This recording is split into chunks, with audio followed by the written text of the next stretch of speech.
It was the first truly epic natural disaster to be broadcast live into billions of homes. And this Sunday marks the first anniversary of the Great Japan earthquake and the tsunami it spawned.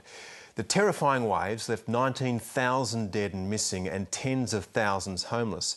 The tsunami also triggered the biggest nuclear crisis in 25 years, when 3 reactors at Fukushima melted down, causing the evacuation of tens of thousands and leaving entire communities ghost towns. The ABC's North Asia correspondent Mark Willesey has spent the last year reporting on the disaster. Tonight he returns to the tsunami zone and to Fukushima's nuclear no-go area to revisit those he met right after the calamity.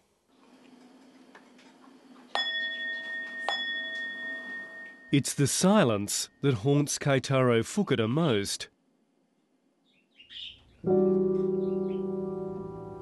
Once his home was filled with the excited chatter of his children. But a year ago, his son and daughter were swept away by a churning black wave, 3 stories high. Every day I pray in front of the altar. I tell my children to rest gently and in peace. Whenever I'm alone, I think of my kids, day and night, at work and at home. 12-year-old Risa and 9-year-old Masaaki Fukuda had evacuated from their school after the earthquake and were standing outside with their fellow students when they were swallowed by the tsunami. 74 children and 10 teachers died.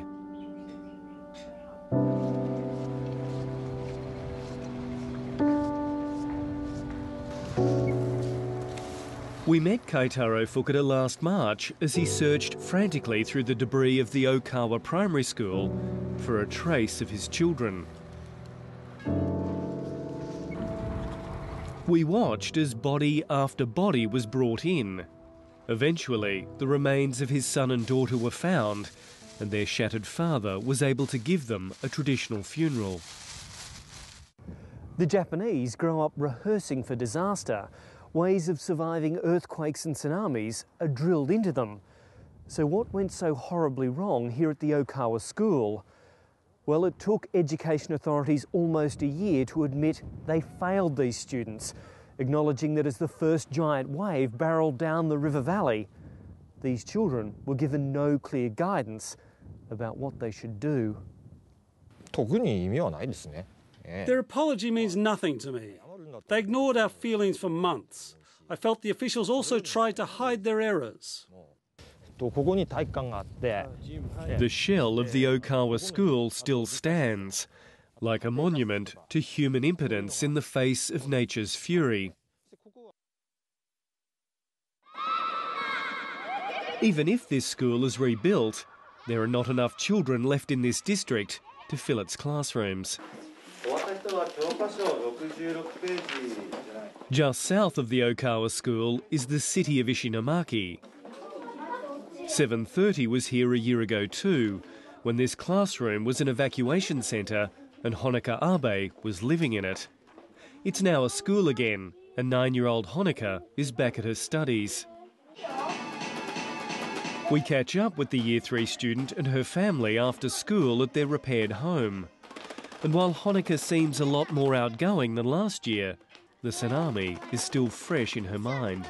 I hate the tsunami because it destroyed many things. I can't push the waves back out to sea, so I must run away. Soon after the disaster, she used swear words for the first time, and she refused to do what she was told. She was not like that before, but she seems better now.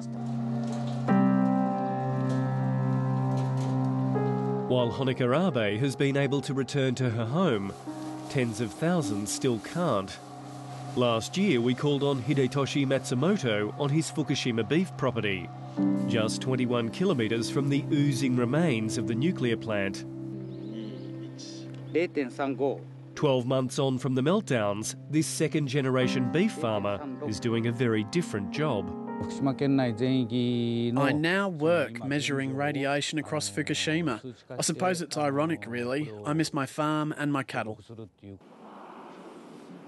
He may have moved on from his farm, but Hidetoshi Matsumoto can't shake his rage towards TEPCO, the operator of the Fukushima nuclear plant.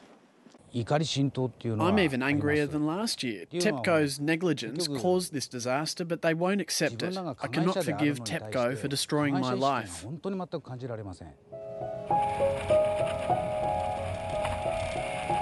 To really understand the legacy of Fukushima, I travel to within a few kilometres of the melted reactors. I'm in the nuclear no-go zone with Kazuo Okawa, a former worker at the plant.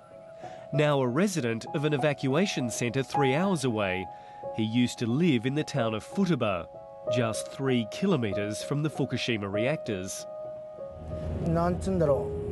What can I say? It's not a community anymore, it's a ghost town. It makes me very sad.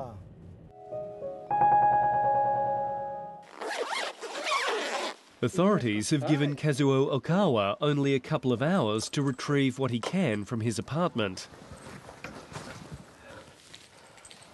Inside, the tradesman is looking for his toolbox, which he needs if he's to find a job. His apartment is much how he left it when he fled the fallout a year ago, with dishes and pots still stacked in the drainer next to the sink. While I was working at the Fukushima plant for TEPCO, I was thanking the company. But since the quake and tsunami, I think it's the worst company. Their handling of the disaster has been awful. They're only thinking to protect themselves. There are parts of this town which have radiation levels more than 5 times higher than what's considered safe for human habitation. And even the mayor admits that this community of 7,000 may never be able to return. And it's not the only town around here which may have to be abandoned to the ravages of radioactive fallout.